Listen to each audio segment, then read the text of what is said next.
Alhamdulillahilladzi hadana lihadza wa ma kunna linahtadiya laula an hadanallah. Laqad ja'at rusulu rabbina bil haqq wa nudu an tilkumul jannatu urithumuha bima kuntum ta'malun. Ashhadu an la ilaha illallah wahdahu la syarika lah wa ashhadu anna Muhammadan abduhu wa rasuluh. Allahumma salli ala Muhammad wa ala ali Muhammad. Qala Allah ta'ala fi kitabihil karim, a'udzu billahi minasy syaithanir rajim. Bismillahirrahmanirrahim. Idza jaa nasrullahi wal fath wa ra'aitan nasa yadkhuluna fi dinillahi afwaja fasabbih bihamdi rabbika wastaghfir innahu kana tawwaba.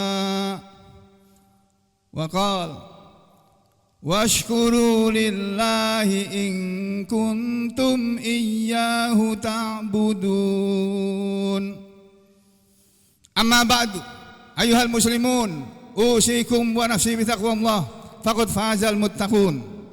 Ittaqullah, ittaqullah, ittaqullah kama qala Allah ta'ala fi kitabihil aziz. Ya ayyuhalladzina amanu taqullaha haqqa tuqatih wa la tamutunna illa wa antum muslimun.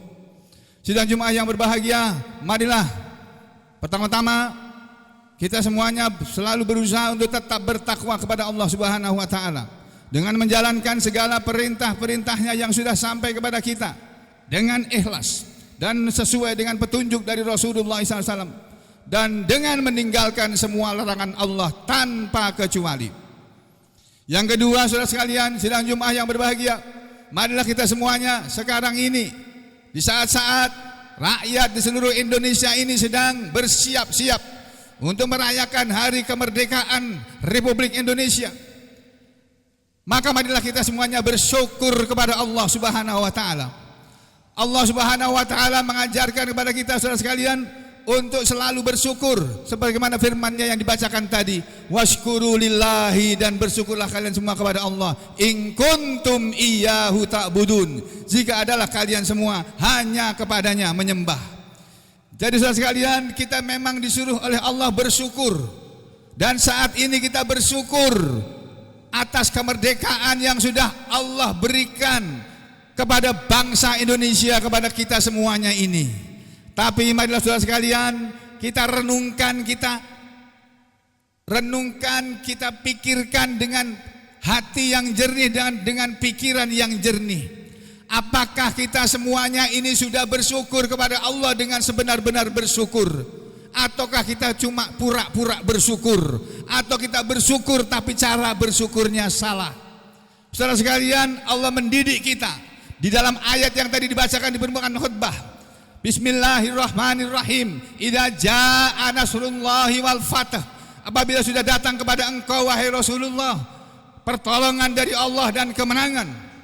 Sebagaimana Nabi Muhammad SAW pernah mengatakan bahwa surat yang dibaca ini tadi, surat An-Nasr atau surat Idza jaa, adalah surat yang terakhir turun dari Al-Quran. Setelah itu tidak ada lagi surat yang turun sepenuh satu surat.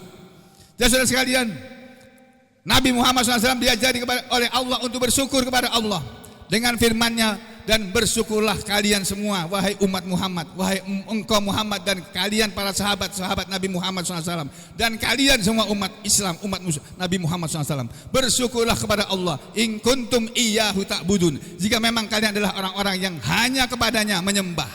Nah saudara sekalian, mari kita tengok apakah kita sudah bersyukur kepada Allah atas kemerdekaan yang sudah diperoleh oleh bangsa ini ataukah belum? Allah mengajarkan kita bersyukur kepada Allah, caranya adalah fasabbih bihamdi rabbika wastaghfir. Fasabbih, maka bertasbihlah kamu kepada Allah, bihamdi rabbika, dengan memuji Tuhanmu, wastaghfirhu, dan minta ampunlah kalian kepadanya. Innahu kana tawwaba, sesungguhnya dia Allah itu adalah sungguh dia maha penerima taubat. Jadi saudara-saudara kalian, caranya bersyukur kepada Allah adalah bukan dengan berhura-hura, bukan dengan kita merayakan kemerdekaan dengan segala macam lomba-lomba di setiap tanggal 17 Agustus dengan lomba-lomba yang sebenarnya kalau kita pikirkan dengan hati nurani, apakah begitu sudah bersyukur kepada Allah? Apakah dengan lomba makan kerupuk, tangan anak-anak kita diikat disuruh makan kerupuk dengan hadiah yang tidak seberapa? Orang-orang yang masih agak gede, yang agak remaja disuruh panjat pinang, kemudian untuk mengambil barang-barang yang nilainya tidak begitu berharga. Kemudian ada orang-orang sudah tua-tua, laki maupun perempuan, disuruh pakai sarung, lalu lomba lari dengan memakai sarung, hanya untuk mendapatkan hadiah yang tidak seberapa. Apakah begitu caranya kita bersyukur kepada Allah? Ataukah harusnya kita melakukan fasabbih bihamdi rabbika wastaghfir, bertasbihlah kamu kepada Allah dengan mengingat nama Tuhanmu, dengan ingat kepada Allah, menunaikan segala perintah Allah, sholat 5 waktu dilaksanakan, puasa Ramadan dilaksanakan, puasa sunnah dilaksanakan, baca Al-Quran dilaksanakan, dan seterusnya. Dan kita sudahkah kita lakukan seperti itu? Atau hanya ya seperti yang sekarang sedang berlangsung atau akan berlangsung dan sudah berlangsung bertahun-tahun? Sebetulnya saudara sekalian, lomba-lomba 17 Agustus itu hanyalah cara orang-orang yang menina-bobokkan bangsa Indonesia. Mereka ditipu dengan lomba-lomba itu tadi. Sementara para pejabatnya saudara sekalian, coba sekali-sekali tolong Pak Camat atau Pak Bupati, Pak Wali Kota atau Pak Gubernur atau Pak Presiden atau Pak Wakil Presiden yang masih muda, suruh panjat pinang, mau apa enggak? Kalau memang itu caranya bersyukur kepada Allah, pasti mereka tidak akan mau. Karena tahu itu adalah satu penghinaan. Itu sebenarnya penghinaan kepada rakyat Indonesia tanpa kita sadari. Demikian juga lomba makan kerupuk. Sementara pejabatnya saudara sekalian, mereka korupsi dengan harta triliunan. Mereka menggunakan kekuasaannya untuk sesuatu yang menekan rakyat ini. Pajak dinaikkan dan sebagainya. Kita bandingkan kemerdekaan yang sekarang sudah kita nikmati, yang sudah dinikmati oleh bangsa ini. Apakah benar-benar kita sudah merdeka atau kita masih seperti di masa bangsa Indonesia dulu, masih dijajah oleh Belanda? Di zaman Belanda dulu, kalau saudara mempelajari sejarah negara kita, sejarah Indonesia, sejarah kemerdekaan Indonesia, saudara akan melihat bagaimana pemerintahan Belanda dulu menguasai bangsa kita, menguasai negara kita. Apa yang dilakukan oleh para pendiri negara ini, apa yang dilakukan oleh para pejabat tinggi negara di waktu itu? Mereka para pejabat-pejabat yang memerdekakan negara ini dari penjajah Belanda, mereka mengorbankan harta mereka, mereka mengorbankan jabatan mereka, kedudukan mereka, dan mereka mengorbankan nyawa mereka demi kemerdekaan bangsa ini, demi kemerdekaan negaranya. Bandingkan para pejabat yang ada di masa kemerdekaan dulu, di awal-awal kemerdekaan dulu, dengan pejabat di masa sekarang ini. Tidak ada satupun para pejabat di masa dulu, di awal-awal kemerdekaan ini, yang mereka menggunakan jabatannya untuk korupsi. Tidak ada sama sekali. Bahkan mereka menyumbangkan hartanya. Wakil Presiden Muhammad Hatta sampai meninggal dunia tidak punya rumah. Presiden Soekarno sampai meninggal dunia dihinakan, tidak punya rumah sebagaimana mantan presiden yang ada sekarang ini. Saudara sekalian, apakah kita sudah benar-benar bersyukur kepada Allah dengan cara yang baik, dengan cara yang benar, ataukah kita masih mau terus ditipu oleh orang-orang yang menipu kita? Kita disuruh melakukan lomba-lomba yang hadiahnya tidak seberapa, sementara mereka berlomba-lomba berebut kue kekuasaan, berebut uang rakyat, dikeluarkan harta kekayaan negara ini yang seharusnya digunakan untuk sebesar-besar kemakmuran rakyat sebagaimana yang disebutkan dan diamanatkan di dalam pembukaan Undang-Undang 45. Itu apakah mereka melakukan, bukannya mereka melakukan seperti itu, tapi mereka berebut kekuasaan untuk kemudian mengumpulkan kekayaan untuk kepentingan mereka sendiri atau keluarga mereka atau kelompok mereka. Sementara rakyat miskin dibiarkan mereka tetap miskin. Setelah melakukan perayaan kemerdekaan, yang miskin tetap miskin. Habis lomba, yang miskin tetap miskin. Yang suka berjudi tetap berjudi. Yang susah cari pekerjaan tetap susah cari pekerjaan. Harga-harga makin naik, pajak makin naik. Apakah begitu itu yang dinamakan bahwa para pendiri, para penguasa negara ini sudah bersyukur kepada Allah, ataukah kita hanya ditipu saja oleh mereka? Perhatikan saudara sekalian, ini peningkatan dari Allah kepada kita semuanya melalui firman Allah yang dibacakan tadi. Mari kita bersyukur kepada Allah dengan cara yang baik dan benar, bukan dengan mabuk-mabukan di hari peringatan kemerdekaan, bukan juga dengan melakukan lomba-lomba yang tidak jelas manfaatnya. Tapi marilah seharusnya kita bersyukur dengan mendatangi masjid, ya bermuhasabah, memeriksa diri sendiri. Para pejabatnya juga harusnya begitu. Di malam 17-an bukan berada di kuburan para pahlawan, bukan, berada di masjid bersyukur kepada Allah. Mestinya begitu. Para pahlawan kita kira-kira senang mereka kah? Apakah mereka senang mereka melihat negara ini setelah merdeka diserahkan kepada orang asing, kekayaannya diserahkan kepada orang asing, sementara dulu mereka para pahlawan pendiri negara ini mereka terbunuh, mereka dibunuh, mereka dipenjara oleh Belanda.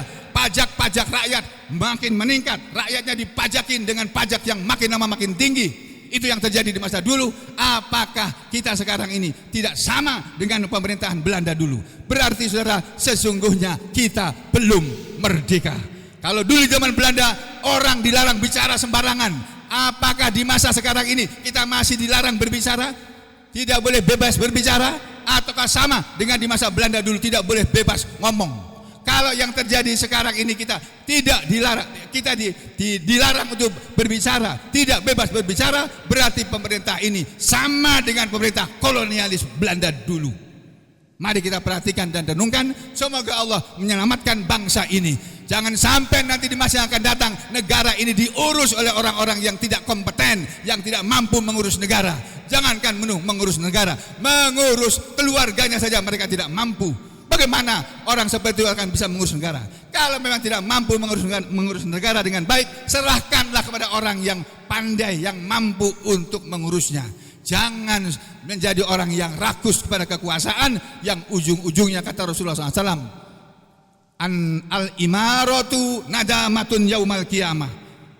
Kepemimpinan, jabatan akan menjadi penyesalan di hari kiamat nanti. Semoga Allah menjauhkan negara ini dari keterpurukan, dari diambilnya kekayaan negara ini oleh orang-orang asing, dan dari pemerintahan yang tidak sadar-sadar akan kedudukan mereka, yang seharusnya mereka bersyukur kepada Allah sudah dijadikan, diamanati oleh rakyat menjadi pemimpin negara ini, tetapi mereka berkhianat kepada rakyatnya sendiri dan kepada negara mereka sendiri.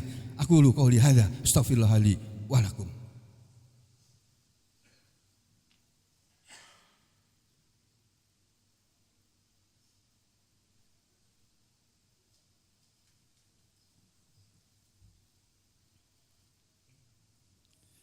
Bismillah, walhamdulillah, wassalatu wassalamu ala rasulillah, wa ala alihi wa ashabihi wa mawalah.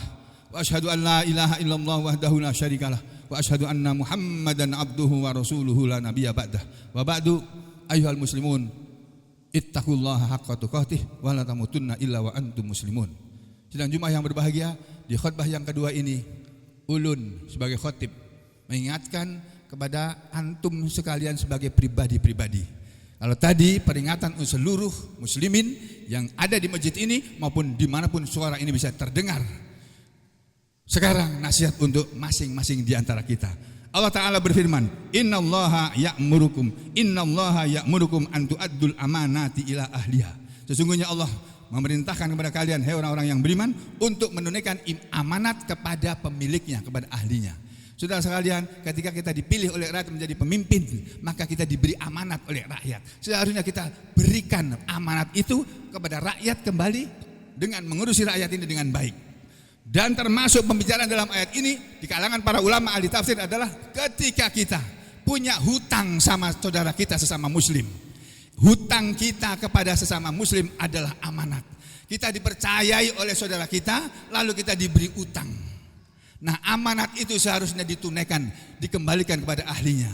Artinya kalau kita punya hutang, maka kita diajari oleh Al-Quran oleh Allah lewat Al-Quran, bahkan oleh Rasulullah SAW lewat hadis-hadis beliau supaya membayar hutang. Kenapa? Nah, Nabi Muhammad SAW mengatakan, nafsul mu'mini mu'allaqatun bidainihi. Jiwa orang yang beriman, nyawa orang yang beriman, diri orang yang beriman tergantung kepada hutangnya. Dia tidak akan bisa masuk surga walaupun setiap Jumat sholat Jumat, walaupun setiap hari sholat 5 waktu, walaupun setiap Ramadan puasa Ramadan, walaupun sudah pergi haji, walaupun tiap tahun umroh. Kalau dia punya hutang tidak dibayar sampai dia mati, tidak akan masuk surga. Hati-hati. Maka bayarkanlah hutang. Usahakan untuk bayar hutang. Jangan sampai kita disebut oleh Rasulullah SAW seperti yang dikatakan dalam hadis tadi. Aqulu qauli hadza astaghfirullah li wa lakum. Innallaha wa malaikatahu yusholluna 'alan nabi ya ayyuhalladzina amanu shallu 'alaihi wa sallimu taslima. Allahumma shalli 'ala Muhammad wa 'ala ali Muhammad. Kama shallaita 'ala ali Ibrahim wa barik 'ala Muhammad wa 'ala ali Muhammad kama barakta 'ala ali Ibrahim fil 'alamin innaka Hamidum Majid. Warhamna ma'hum bi rahmatika ya arhamar rahimin. Allahumma ighfir lil mu'minina wal mu'minat wal muslimina wal muslimat al ahya'i minhum wal amwat innaka sami'un qaribun mujibud da'wat wa ya qadiyal hajat. Rabbana ighfir lana wa li ikhwanina alladhina sabaquna bil iman wa la taj'al fi qulubina ghillan lil ladzina amanu rabbana innaka raufur rahim. Rabbana atina fid dunya hasanah wa fil akhirati hasanah wa qina adzabannar. Wa sallallahu ala Muhammad wa ala ali Muhammad walhamdulillahi rabbil alamin.